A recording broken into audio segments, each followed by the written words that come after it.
ہی ارحام کے بابا نے اسے دیکھ لیا۔ اس پر ارحام کو بہت ڈانٹ پڑی۔ ارحام کو ڈانٹ کھانا منظور تھی لیکن پلوشہ کی ناراضگی نہیں۔ وہ اسے بہنوں کی طرح پیار کرتا تھا۔ پلوشہ کی تائی بھی ہمیشہ سے ہی پلوشہ کے ناز نخرے اٹھاتی اور اسے اپنی بیٹیوں کی طرح محبت کرتی تھی۔ تائی بہت اچھی اور نرم دل کی مالک تھی۔ اس کے برعکس تایا کو پلوشہ کا بے انتہا مضبوط ہونا کچھ زیادہ پسند نہیں تھا۔ پلوشہ ایک نڈر پٹھان لڑکی تھی جو ایک چھوٹے سے گاؤں میں اپنی ماں اور باپ کے ساتھ رہتی تھی۔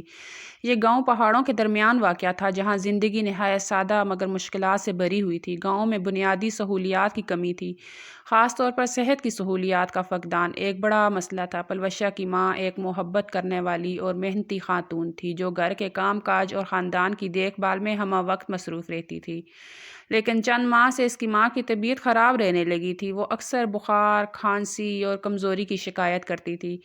گاؤں کے حکیموں اور جڑی بوٹیوں کا علاج بھی کسی کام نہ آیا۔ پلوشہ اپنی ماں کی تکلیف دیکھ کر بہت پریشان رہنے لگی۔ گاؤں میں کوئی اسپتال یا ڈاکٹر نہ ہونے کی وجہ سے پلوشہ نے سوچا کہ اپنی ماں کو شہر لے جا کر کسی اچھے ڈاکٹر سے علاج کرائے، لیکن مسئلہ یہ تھا کہ شہر گاؤں سے بہت دور تھا اور وہاں تک پہنچنے کے لیے کسی سہارے کی ضرورت تھی۔ پلوشہ نے اپنے بابا سے کہا کہ ماں کی طبیعت بہت خراب ہے، انہیں شہر لے کر چلتے ہیں۔ باپ نے فوراً انکار کر دیا اور کہا کہ بیٹا، تمہیں تو پتہ ہے بھائی صاحب اس چیز کی بالکل اجازت نہیں دیں گے۔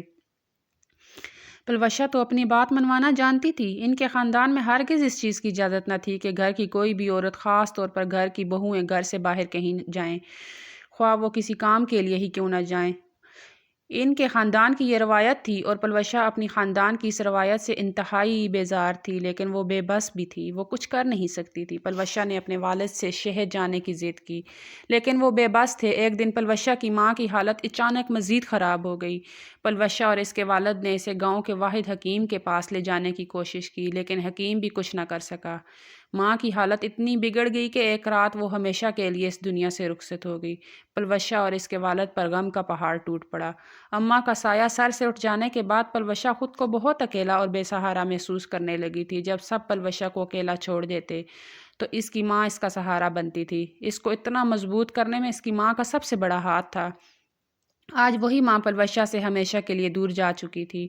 ماں کی موت کے بعد پلوشہ نے اپنی زندگی کا مقصد طے کیا۔ اس نے فیصلہ کیا کہ وہ کچھ بھی کر کے اپنے گاؤں میں صحت کی سہولیات کا انتظام کرے گی تاکہ آئندہ کسی کو اپنی ماں کی طرح موت کا سامنا نہ کرنا پڑے، لیکن یہ کام آسان نہ تھا۔ گاؤں کے لوگ پرانی روایات اور حالات کو بدلنے میں دلچسپی نہیں رکھتے تھے اور پلوشہ کو بھی کئی مشکلات کا سامنا کرنا پڑا تھا۔ پلوشہ نے اپنی تعلیم مکمل کرنے کا عزم کیا۔ وہ گاؤں کے پرائمری اسکول سے آگے پڑھنے کے لیے شہر جانا چاہتی تھی۔ یہ فیصلہ گاؤں کے بزرگوں اور کئی لوگوں کو پسند نہیں آیا۔ وہ سمجھتے تھے کہ لڑکیوں کو تعلیم دینے کا کوئی فائدہ نہیں، لیکن پلوشہ نے ان باتوں کو نظر انداز کیا اور اپنے والد کو قائل کر لیا۔ اس کے والد نے اپنی بیٹی کی حوصلہ افزائی کی اور اسے شہر پڑھنے بھیجنے کا فیصلہ کیا۔ پلوشہ اب بڑی ہو گئی تھی لیکن وہ ابھی بھی ارحام کو بہت پیاری تھی۔ ارحام کو پلوشہ کا خود مختار ہونا اچھا لگتا تھا۔ ارحام اور پلوشہ کا بچپن اکٹھا گزرا تھا، اس لیے پلوشہ اور ارحام میں زیادہ پیار تھا۔ ارحام کا چھوٹا بھائی زمان پلوشہ سے 7 سال چھوٹا تھا۔ پلوشہ کا وقت زمان کے ساتھ تھوڑا گزرا تھا۔ ارحام قبیلے کے دوسرے لڑکوں سے بہت مختلف تھا۔ ارحام قبیلے کے دوسرے لڑکوں کی طرح تنگ ذہن نہیں تھا، اچھے کردار کا مالک اور ہمدرد تھا۔ پٹھانوں کے دوسرے مردوں کی طرح سخت مزاج بھی نہیں تھا۔ شہر میں رہنا پلوشہ کے لیے آسان نہ تھا۔ وہ گاؤں کی سادہ زندگی کی عادی تھی اور شہر کے شور شرابے اور نئی دنیا کو سمجھنے میں اسے وقت لگا، لیکن پلوشہ نے ہار نہیں مانی۔ وہ دل لگا کر پڑھائی کرنے کا عزم اور میڈیکل کی تعلیم حاصل کرنے کے خواب دیکھنے لگی تھی۔ پلوشہ باہمت لڑکی تھی جس کے دل میں ہمیشہ سے تعلیم حاصل کرنے کا خواب تھا، لیکن وہ ایک ایسے قبائلی ماحول میں پلی بڑھی تھی جہاں لڑکیوں کی تعلیم کو برا سمجھا جاتا تھا۔ گاؤں کے بزرگ اور خاص طور پر اس کے تائے جو کہ گاؤں کے روایتی اصولوں کے سخت حمایتی تھے، لڑکیوں کی تعلیم کو غیر ضروری اور نامناسب سمجھتے تھے۔ پلوشہ کے والد ایک مختلف سوچ کے حامل انسان تھے۔ وہ جانتے تھے کہ تعلیم انسان کو آگے بڑھنے کا موقع فراہم کرتی ہے اور یہ کہ ان کی بیٹی میں بہت قابلیت ہے۔ وہ اپنی بیٹی کو ایک روشن مستقبل دینا چاہتے تھے، اس لیے انہوں نے پلوشہ کی خواہشات کو نظر انداز کرنے کی بجائے اس کا ساتھ دینے کا فیصلہ کیا تھا۔ جب پلوشہ نے گاؤں کے اسکول میں اپنی بنیادی تعلیم مکمل کی تو آگے پڑھنے کی ضرورت پیش آئی۔ لیکن گاؤں میں لڑکیوں کے لیے کوئی اعلیٰ تعلیمی ادارہ موجود نہیں تھا۔ پلوشہ کے والد نے فیصلہ کیا کہ وہ پلوشہ کو شہر بھیجیں گے تاکہ وہ اپنی تعلیم جاری رکھ سکے، لیکن جیسے ہی یہ بات گاؤں میں پھیلی، مخالفت کا طوفان کھڑا ہو گیا۔ ارحام نے بھی اپنے والد کو سمجھانے کی کوشش کی، مگر سب ناکام تھا۔ پلوشہ کے تایا کو صرف اپنی روایات قائم رکھنا تھا۔ پلوشہ کے تائے سردار زرق خان نے اس فیصلے کو قبیلے کی روایات کے خلاف قرار دیا اور پلوشہ کے والد کو سخت تنبیہ کی کہ انہوں نے گاؤں کی پنچایت بلائی اور پلوشہ کے والد کو عوام کے سامنے شرمندہ کرنے کی کوشش کی۔ ہماری بیٹیوں کا کام گھر سنبھالنا ہے، نہ کہ شہر جا کے غیر مردوں کے درمیان پڑنا، زرق خان نے غصے سے کہا۔ پلوشہ کے والد نے پنچایت کے سامنے صاف الفاظ میں کہا، تعلیم ہر انسان کا حق ہے، چاہے وہ لڑکا ہو یا لڑکی۔ میں اپنی بیٹی کو اس حق سے محروم نہیں کروں گا۔ ان کے اس بیان نے نہ صرف گاؤں والوں کو حیرت میں ڈال دیا، بلکہ ان کے اور ان کے بھائی زرق خان کے درمیان تلخی کو بھی بڑھا دیا۔ یہ حوصلہ بھی ان میں پلوشہ نے پیدا کیا تھا۔ زرق خان نے پلوشہ کے والد کو دباؤ میں لانے کے لیے خاندان کے بزرگوں کو بھی ان کے خلاف کر دیا۔ انہیں دھمکایا گیا کہ اگر انہوں نے اپنی بیٹی کو شہر بھیجا تو انہیں قبیلے سے نکال دیا جائے گا۔ اس مخالفت کی شدت بڑھتی گئی۔ اس تمام دباؤ کے باوجود پلوشہ نے ہار نہیں مانی۔ وہ جانتی تھی کہ تعلیم حاصل کرنا صرف اس کی خواہش نہیں بلکہ اس کی ضرورت ہے۔ وہ اپنے والد کی حامی رہی اور ان سے کہا، بابا، میں جانتی ہوں کہ آپ میرے لیے کتنی قربانیاں دے رہے ہیں۔ میں وعدہ کرتی ہوں کہ آپ کو کبھی شرمندہ نہیں ہونے دوں گی۔ پلوشہ نے ایک گرلز کالج میں داخلہ لے لیا۔ وہاں کی زندگی گاؤں سے بالکل مختلف تھی۔ ابتدائی دنوں میں سے کافی مشکلات کا سامنا کرنا پڑا، لیکن اس نے اپنے والد کے حوصلے کو دیکھتے ہوئے ہر چیلنج کا سامنا کیا۔ پلوشہ نے نہ صرف اپنی تعلیم میں بہترین کارکردگی دکھائی۔ پلوشہ کو کالج جاتے ہی ابھی 1 سال ہوا تھا کہ اس کے والد کو بہت سی مشکلات کا سامنا کرنا پڑ رہا تھا۔ پلوشہ کے والد بالکل اکیلے رہ گئے تھے۔ پلوشہ 1 ہفتے بعد گھر آیا کرتی تھی۔ تایا کے خلاف جا کر پلوشہ کو کالج ایڈمیشن کروایا تھا، اس لیے ان کے تعلقات اب تایا سے بھی کچھ اچھے نہ رہے۔ پلوشہ کو اپنے بابا کی بہت فکر ہوا کرتی تھی۔ پلوشہ شہر ہاسٹل میں رہا کرتی تھی۔ وہ بہت محنت کرتی تھی، مگر اس کا دھیان ہر وقت اپنے بابا میں رہتا تھا کہ نہ جانے وہ اکیلے کیا کرتے ہوں گے۔ اس ہفتے جب پلوشہ شہر سے آئی تو وہ تائی سے ملنے ان کے گھر آئی تھی۔ تائی نے پلوشہ کو بہت پیار کیا اور کہا، میں تو تمہارا چہرہ دیکھنے کو ترس گئی تھی، مجھے ملنے تو آیا کرو۔ مجھ سے کیسی ناراضگی بیٹا؟ ماں کے بعد پلوشہ ہر بات تائی سے کیا کرتی تھی۔ تائی بھی پلوشہ کو ماں جیسا پیار دیا کرتی تھی۔ پلوشہ نے تائی کو بتایا کہ میں بہت پریشان رہتی ہوں، میرا ہر وقت خیال بابا میں رہتا ہے۔ تائی نے پلوشہ کو بتایا، میں نے تو بہت بار تمہارے بابا سے کہا ہے کہ ہمارے پاس ہی رہا کریں، مگر وہ ہر بار انکار کر دیتے ہیں اور کہتے ہیں کہ میں بالکل ٹھیک ہوں، مجھے اکیلے رہنے میں کوئی مسئلہ نہیں۔ تائی نے پلوشہ سے کہا کہ میری مانو تو اپنے بابا کی دوسری شادی کروا دو۔ تمہاری خالہ بھی کچھ عرصہ پہلے ہی بیوہ ہوئی ہیں، انہیں بھی سہارا مل جائے گا اور تمہیں اپنے بابا کی فکر بھی نہیں رہے گی۔ پلوشہ نے سمجھنے والے انداز میں ہاں کہا۔ پلوشہ کافی دیر بیٹھ کر اب گھر جانے لگی تھی، تب ہی سامنے سے ارحام آیا۔ ارحام پلوشہ کو دیکھ کر بہت خوش ہوا۔ پلوشہ بڑی ہو گئی تھی، لیکن وہ ارحام کے لیے ابھی بھی چھوٹی سی ہستی، مسکراتی، ضد کرتی ہوئی چھوٹی سی پلوشہ تھی۔ ارحام نے پلوشہ سے کہا کہ آؤ بیٹھو، جا رہی ہوں۔ اتنی جلدی؟ پلوشہ نے کہا، لالا مجھے بہت دیر ہو گئی ہے، بابا انتظار کرتے ہوں گے، اب میں چلتی ہوں۔ ارحام نے کہا، اچھا، شہر سے کب آئی تھی؟ لالا آج ہی آئی تھی۔ پلوشہ نے کہا، اچھا، جب جانا ہوا تو مجھے بتانا، میں چھوڑ آؤں گا۔ پلوشہ مسکرا کر ہاں کہتی ہوئی گزر گئی۔ پلوشہ ساری رات تائی کی کہی ہوئی بات کو سوچتی رہی کہ اس میں کوئی برائی بھی نہیں ہے۔ پلوشہ نے اپنے بابا سے بات کی کہ میں آپ کی وجہ سے بہت پریشان رہتی ہوں کہ آپ گھر اکیلے رہتے ہیں، اس لیے پلوشہ نے کہا کہ آپ دوسری شادی کر لیں۔ پہلے تو اس کی یہ بات اس کے والد کو بہت عجیب لگی، لیکن وہ خود بھی بہت مشکل کا شکار تھے، اس لیے انہوں نے پلوشہ کے فیصلے میں حامی بھری۔ اس طرح یہ بات گھر کے بزرگوں میں آئی۔ انہوں نے پلوشہ کی خالہ کی شادی پلوشہ کے بابا سے کروا دی۔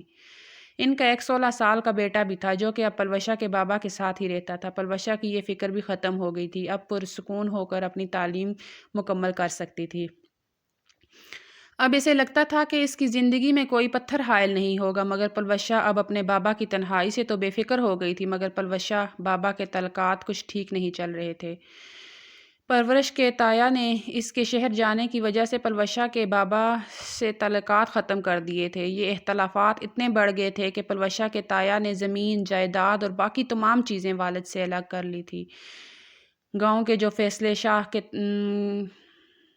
پلوشہ کے تایا اور بابا مل کر کرتے تھے، اب وہ صرف پلوشہ کے تایا ہی کیا کرتے تھے۔ ان کے تنازعات کی وجہ سے 2-3 بار پلوشہ کے والد اور تایا کی پنچایت میں بہت لڑائی ہوئی۔ یہ لڑائی گھر میں بھی آ چکی تھی۔ پلوشہ کے اس فیصلے نے ان کے پورے خاندان کو توڑ دیا تھا۔ زمان خان اور جہان خان دونوں ایک ہی اسکول میں پڑھا کرتے تھے۔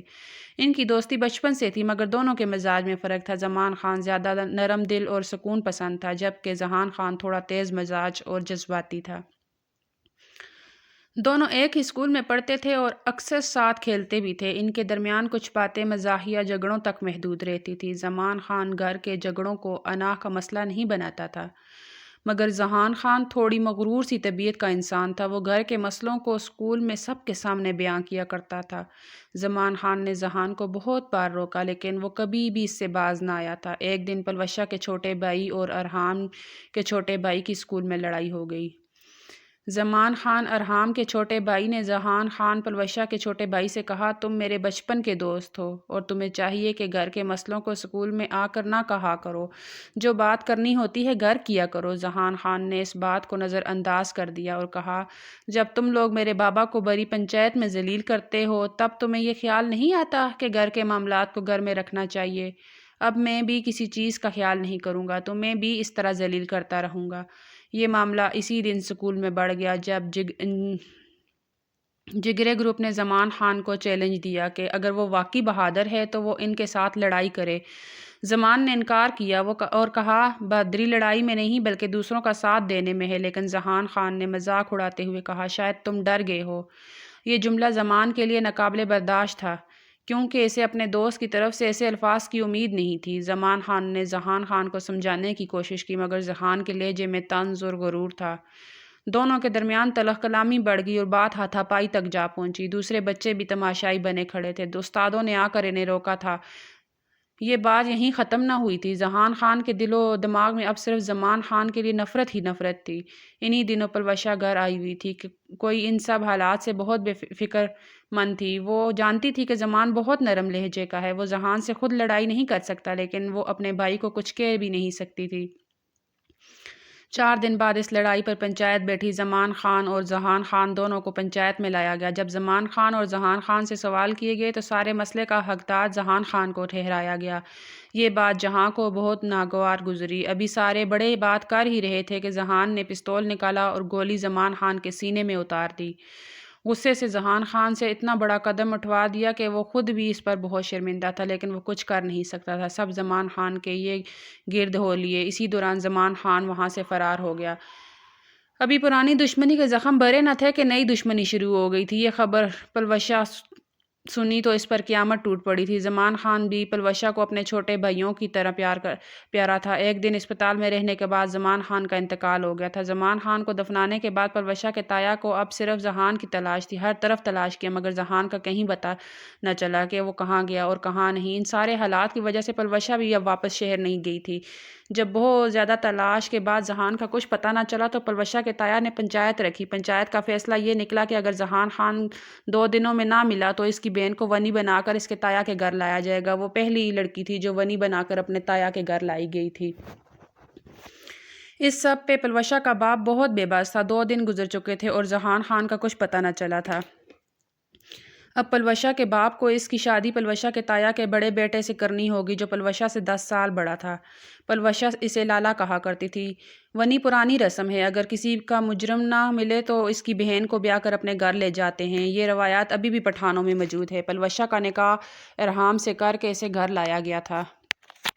پلوشہ کی تائی، جو کہ اس سے بے انتہا محبت کرتی تھی، انہوں نے پہلے دن ہی پلوشہ کو بہت مارا۔ پلوشہ اب ان کی بیٹی نہیں بلکہ ان کے بیٹے ہی قاتل کی بہن تھی۔ زمان خان اپنے بڑے بھائی سے بہت عرصے بعد پیدا ہوا تھا، اس لیے وہ اپنی ماں کو بہت زیادہ پیارا تھا، جس کا غم وہ برداشت نہ کر سکی تھی۔ انہیں اب کسی کی محبت نظر نہیں آتی تھی۔ انہیں صرف ایک غم یاد تھا، وہ ان کے بیٹے کا غم تھا، جس نے انہیں ہر کسی سے دور کر دیا تھا۔ انہیں اب کسی اور سے محبت نظر نہیں آتی تھی۔ انہیں یہ بھی یاد نہ تھا کہ وہ پلوشہ سے کتنی محبت کرتی تھی۔ انہیں اب صرف پلوشہ دشمنی کی صورت میں نظر آتی تھی۔ پلوشہ بہت سہم گئی تھی۔ ماں کے بعد تائی ہی تھی جو پلوشہ کا سہارا تھی۔ آج اس نے اپنی تائی کو بھی کھو دیا تھا۔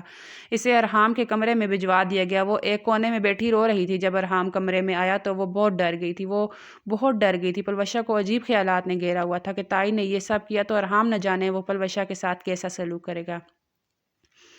ارحام پلوشہ کے قریب آیا اور اس کے کاندھے پر ہاتھ رکھا اور کہا تمہارا اس میں کوئی قصور نہیں ہے پلوشہ، میں جانتا ہوں، اس لیے مجھ سے ڈرنے کی ضرورت نہیں ہے، چلو خاموش ہو جاؤ، اوپر بیٹھو۔ پلوشہ آج بھی ارحام کو بہت پیاری تھی، لیکن پلوشہ ارحام کو اس رشتے میں ملے گی اس نے کبھی سوچا بھی نہ تھا۔ اس نے ہمیشہ پلوشہ کو چھوٹی بہن کی نظر سے ہی دیکھا تھا۔ پلوشہ کو زبردستی ارحام کے ساتھ شادی پر مجبور کیا گیا تاکہ دونوں خاندان کے درمیان دشمنی ختم ہو جائے۔ پلوشہ کے دل میں غم، خوف اور بے بسی تھی کیونکہ وہ اس شادی کے لیے تیار نہیں تھی اور اس کے خواب اور خواہشات پامال ہو چکے تھے۔ دوسری طرف ارحام خود بھی اس رسم کے خلاف تھا، لیکن خاندان کے دباؤ کے آگے مجبور تھا۔ وقت گزرنے کے ساتھ ساتھ ارحام نے پلوشہ کے صبر، ہمت اور خوبصورتی کو محسوس کیا اور اس سے دل ہی دل میں محبت کرنے لگا۔ وہ اپنی محبت کا اظہار کرنے سے ہچکچاتا تھا کیونکہ وہ جانتا تھا کہ پلوشہ کو اس شادی سے کتنی تکلیف ہوئی ہے۔ ارحام نے پلوشہ کو اپنے عمل اور رویے سے اپنی محبت کا احساس دلانے کی کوشش کی۔ ارحام کی ماں، جو دشمنی کی پرانی باقیات سے بھرپور تھی، پلوشہ کو ہر وقت طعنے دیتی اور اس پر ظلم کرتی۔ وہ اسے خاندان کی عزت خراب کرنے والی اور دشمن خاندان کی نمائندہ سمجھتی تھی۔ تائی اکثر پلوشہ کو کھانے پینے سے محروم رکھتی، اس پر سخت کام ڈالتی اور دوسرے گھر والوں کے سامنے اسے ذلیل کرنے کی کوشش کرتی۔ پلوشہ ان تمام ظلم و ستم کو صبر و تحمل سے برداشت کرتی رہی۔ اس نے اپنے دل میں ایک امید رکھی کہ شاید وقت کے ساتھ چیزیں بہتر ہو جائیں۔ اس کا صبر ارحام کو مزید متاثر کرتا رہا اور وہ پلوشہ کے لیے اپنی محبت میں مزید گہرا ہوتا گیا۔ ایک دن تائی نے پلوشہ پر جھوٹا الزام لگا کر اسے گھر سے نکالنے کی دھمکی دی۔ ارحام نے اپنی ماں کے اس رویے کے خلاف آواز اٹھائی اور سب کے سامنے اعلان کیا کہ پلوشہ اس کی بیوی ہے اور وہ اسے کسی بھی صورت میں نقصان پہنچانے کی اجازت نہیں دے گا۔ یہ پہلا موقع تھا جب ارحام نے کھل کر اپنی محبت اور حمایت کا اظہار کیا۔ ارحام نے پلوشہ کو اعتماد دلایا کہ وہ اس کا ہمیشہ ساتھ دے گا اور اسے اس روایت کے دائرے سے آزاد کرنے کی کوشش کرے گا۔ اس کے اس عمل نے نہ صرف پلوشہ کے دل میں ارحام کے لیے محبت پیدا کی بلکہ خاندان کے دوسرے افراد کو بھی اپنے رویے پر نظر ثانی کرنے پر مجبور کیا۔ جیسے جیسے ارحام اور پلوشہ ایک دوسرے کے قریب آنے لگے، ان کے درمیان محبت کے جذبات نے ایک خوبصورت شکل اختیار کر لی۔ ارحام کا رویہ، اس کی فکر اور خلوص نے پلوشہ کے دل میں بھی محبت کے جذبات کو جگا دیا۔ ایک دن پلوشہ شدید بیمار ہو گئی۔ تائی نے نہ صرف اسے نظر انداز کیا بلکہ مزید کام کرنے کا حکم دے دیا۔ ارحام نے یہ دیکھا تو وہ فوراً اس کی مدد کے لیے آگے آیا۔ وہ رات بھر جاگتا رہا، پلوشہ کے ماتھے پر پٹیاں رکھتا اور اس کی دعا کا خیال رکھتا رہا تھا۔ یہ خلوص اور دیکھ بھال دیکھ کر پلوشہ کے دل میں ارحام کے لیے مزید محبت گہری ہونے لگی تھی۔ ارحام نے پلوشہ کی خاموشی، خواہشات کو محسوس کرنا شروع کر دیا۔ وہ اس سے کالج تو نہیں بھیج سکتا تھا، لیکن وہ اس کے پسندیدہ پھول، کتابیں یا چھوٹے چھوٹے تحفے لا کر اسے خوش کرنے کی کوشش کرتا۔ ایک دن ارحام نے پلوشہ کے لیے ایک خوبصورت چاندی کا کنگن خریدا اور اسے کہا، یہ کنگن تمہارے صبر اور ہمت کی علامت ہے۔ پلوشہ نے یہ تحفہ قبول کیا اور اسے دل ہی دل میں ارحام کی محبت کو محسوس کیا۔ ایک دن تائی نے سب کے سامنے پلوشہ کو ذلیل کرنے کی کوشش کی۔ ارحام نے اپنی ماں کے سخت الفاظ کو روک دیا اور سب کے سامنے کہا، پلوشہ میری عزت اور میرا فخر ہے، اگر کسی نے اسے تکلیف دینے کی کوشش کی تو اسے میرے سامنے کھڑا ہونا ہوگا۔ یہ الفاظ پلوشہ کے دل کو چھو گئے اور اس نے محسوس کیا کہ ارحام اس کے لیے کتنا اہم ہے۔ اگر ارحام نہ ہوتا تو وہ اب تک مر چکی ہوتی۔ ارحام نے ایک دن پلوشہ کو گھر کے باغ میں لے جا کر کہا، یہ دنیا تمہاری مسکراہٹ کے بغیر ادھوری لگتی ہے، اگر تم خوش نہیں ہو تو سب کچھ بے معنی ہے۔ ارحام کی ان باتوں نے پلوشہ کو یہ احساس دلایا کہ وہ ارحام کی زندگی کا اہم حصہ بن چکی ہے۔ ایک دن ارحام کسی پریشانی میں مبتلا تھا اور چپ چاپ بیٹھا ہوا تھا۔ پلوشہ نے اس کی کیفیت کو سمجھا اور اسے تسلی دینے کے لیے قریب آ کر کہا، ارحام، تم نے ہمیشہ میرا ساتھ دیا ہے، اب میری باری ہے کہ میں تمہارے ساتھ کھڑی ہوں۔ یہ پہلا موقع تھا جب پلوشہ نے اپنے دل کے جذبات کو الفاظ دیے اور ارحام نے اس لمحے کو اپنی زندگی کا سب سے خوبصورت لمحہ قرار دیا۔ ارحام اور پلوشہ نے ساتھ میں وقت گزارنا شروع کر دیا۔ کبھی آسمان کے تاروں کو دیکھتے اور کبھی پلوشہ ارحام کے ساتھ کھانے میں مدد کرتی۔ یہ لمحات ان کی محبت کو مزید مضبوط کرتے گئے تھے۔ ایک دن ارحام نے پلوشہ سے کہا، میں چاہتا ہوں کہ ہم اپنی زندگی کو اس ظالم روایات کی علامت نہیں بلکہ محبت اور اعتماد کی کہانی بنائیں۔ پلوشہ نے اس کی آنکھوں میں دیکھا اور کہا، میں تمہارے ساتھ ہوں، ہمیشہ کے لیے۔ میں نے آج سے پہلے بھی کبھی آپ کو اس سب کا ذمہ دار نہیں ٹھہرایا۔ اب میرے لیے اس دنیا کے سب سے اہم انسان ہیں اور ہمیشہ رہیں گے۔ دوستی پلوشہ اور ارحام میں پہلے سے تھی، لیکن اب محبت ہو گئی تھی۔ وہ پہلے بھی اپنی ہر فرمائش ارحام کو بتایا کرتی تھی، کیوں نہ کہ وہ جانتی تھی کہ دنیا میں ہر انسان اس کی فرمائش کو رد کر سکتا، لیکن ارحام نہیں۔ خاندان کے تنازعات کی وجہ سے وہ اپنے بابا سے نہیں ملتی تھی۔ آج اس کا بہت دل تھا کہ وہ اپنے بابا سے ملے۔ اس نے ارحام سے کہا کہ اگر میں خواہش کروں تو آپ پوری کریں گے؟ ارحام نے کہا کہ تمہارے لیے جان بھی حاضر ہے، تم حکم کر کے دیکھو، میں اپنی جان بھی تمہارے قدموں میں رکھ دوں گا۔ پلوشہ نے ارحام سے فرمائش کی کہ اسے اپنے بابا سے ملنا ہے۔ ارحام پلوشہ کی بات سن کر سوچ میں پڑ گیا کہ وہ کیا کرے۔ وہ پلوشہ کی بات کو رد نہیں کر سکتا تھا اور نہ وہ اپنے بابا کے خلاف جا کر پلوشہ کو اس کے بابا سے ملا سکتا تھا۔ ارحام نے سوچنے کا وقت لیا اور کہا میں جلدی ہی تمہیں بتا دوں گا۔ ارحام بچپن سے ہی پلوشہ کی ہر بات مانا کرتا تھا، خواہ اس کو اس پر ڈانٹ ہی کیوں نہ سننی پڑے۔ پلوشہ اپنی تائی کے اس رویے سے تائی سے بالکل بدگمان نہ تھی۔ وہ تائی کے غم کو سمجھ سکتی تھی۔ وہ جانتی تھی کہ انہوں نے اپنی اولاد کھوئی ہے اور انہیں اس کا بہت غم ہے۔ وہ تائی سے اب بھی اتنی ہی محبت اور پیار کیا کرتی تھی۔ وہ سوچتی تھی کیا ہے اگر تائی ایسا کرتی ہیں، وقت گزرے گا تائی کا غم بڑھ جائے گا، وہ پلوشہ سے اسی طرح محبت کرنے لگیں گی جس طرح پر وہ پلوشہ سے بچپن سے محبت کرتی ہیں۔ اس امید پر پلوشہ تائی کی ہر بات کو برداشت لیا کرتی تھی۔ پلوشہ نے آج تک تائی سے کبھی بدتمیزی نہ کی تھی۔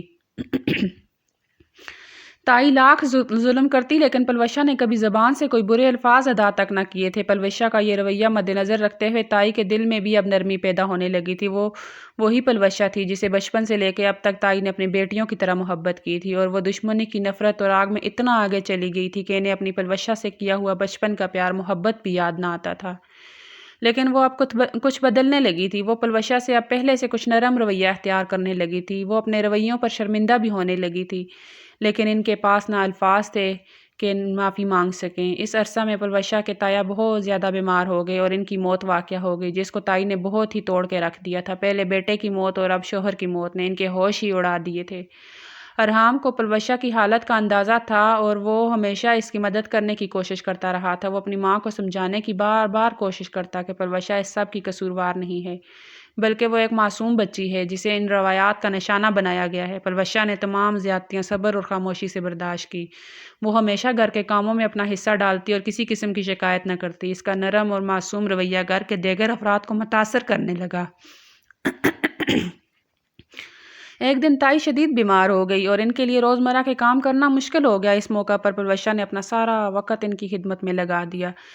اس نے دن رات ان کی دیکھ بھال کی، دعائیں دی اور ان کا خیال رکھا۔ یہ دیکھ کر تائی کا دل نرم ہونے لگا۔ ارحام نے اپنی ماں کو یہ باور کرایا کہ پلوشہ نے اپنی تمام زیادتیوں کو بلا کر ان کی خدمت کی اور وہ اس عزت کی مستحق ہے جو ایک بیٹی یا بہو کو ملنی چاہیے۔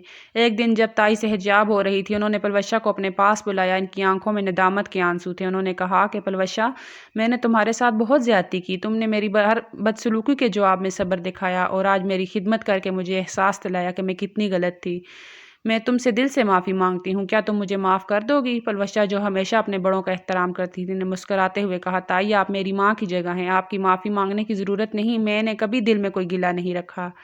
اس لمحے کے بعد تائی نے پلوشہ کو بیٹی کی طرح قبول کر لیا اور اس کے ساتھ ہمیشہ شفقت اور محبت کا رویہ رکھا۔ گھر کا ماحول بدل گیا اور پلوشہ نے خود کو اس خاندان کا حصہ محسوس کرنا شروع کر دیا۔ ارحام اور پلوشہ کے درمیان بھی ایک مضبوط رشتہ قائم ہوا جو وقت کے ساتھ ساتھ مزید مضبوط ہوتا گیا۔ تائی کے دل نرم ہونے اور گھر کا ماحول بہتر ہونے کے بعد ارحام نے پلوشہ کے خوابوں کو حقیقت میں بدلنے کا فیصلہ کیا۔ ارحام نے محسوس کیا کہ پلوشہ کو ایک بہتر زندگی اور تعلیم کا موقع دینا اس کے ساتھ انصاف کرنے کا سب سے بہترین طریقہ ہوگا۔ 2 سال میں پلوشہ کا میڈیکل مکمل ہو جانا تھا، اس لیے ارحام نے سوچا کہ اس کے خوابوں کو پورا کیا جائے۔ ارحام نے اپنی والدہ اور دیگر گھر والوں سے بات کی، انہیں قائل کیا کہ پلوشہ کو شہر بھیجا جائے تاکہ وہ اپنی تعلیم جاری رکھ سکے۔ پلوشہ جو کتابوں اور علم سے محبت کرتی تھی اور اس کا خواب تھا کہ یہ ڈاکٹر بنے، لیکن اپنی زندگی کی سختیوں کی وجہ سے اس سے دور رہی تھی، اس فیصلے پر بے حد خوش ہوئی۔ ارحام نے نہ صرف پلوشہ کو شہر میں ایک بہترین تعلیمی ادارے میں داخل کروایا بلکہ اس کے تمام اخراجات کا بھی ذمہ اٹھایا۔ اس نے پلوشہ کو یقین دلایا کہ وہ ہمیشہ اس کے ساتھ رہے گا اور اس کی حوصلہ افزائی کرتا رہے گا۔ اس سب سے پلوشہ کی زندگی میں ارحام کی محبت اور عزت اور بھی زیادہ ہو گئی۔ وہ ارحام کو اپنا دوست اور مخلص ہمسفر کے طور پر قبول کر چکی تھی۔ وہ جانتی تھی کہ اگر ارحام نہ ہوتا تو اس کی زندگی کبھی بھی اس کے خواب حقیقت نہ ہوتے۔ شہر جانے سے پہلے پلوشہ نے ارحام سے کہا، میں چاہتی ہوں کہ گاؤں کے تمام بچے، خاص طور پر لڑکیاں، تعلیم حاصل کریں تاکہ ان کے ساتھ وہ ناانصافیاں نہ ہوں جو میرے ساتھ ہوئی۔ ارحام کون کو اندازہ تھا کہ پروشا اسے یہ سب کیوں کہہ رہی ہے۔ وہ اس سے یہ سب اس لیے نہیں کہہ رہی تھی کہ یہ سب سنیں۔ ارحام نے مسکراتے ہوئے پروشا کی سب باتیں سن لی تھی۔ ارحام نے اس کی بات کو دل سے لیا اور گاؤں میں ایک سکول بنانے کا منصوبہ شروع کیا۔ یہ سکول لڑکوں اور لڑکیوں دونوں کے لیے تھا تاکہ ہر بچہ تعلیم حاصل کر سکے، اپنی زندگی بہتر بنا سکے۔ سکول کی تعمیر کا اعلان گاؤں والوں کے لیے حیران کن اور خوشی بھرا لمحہ تھا۔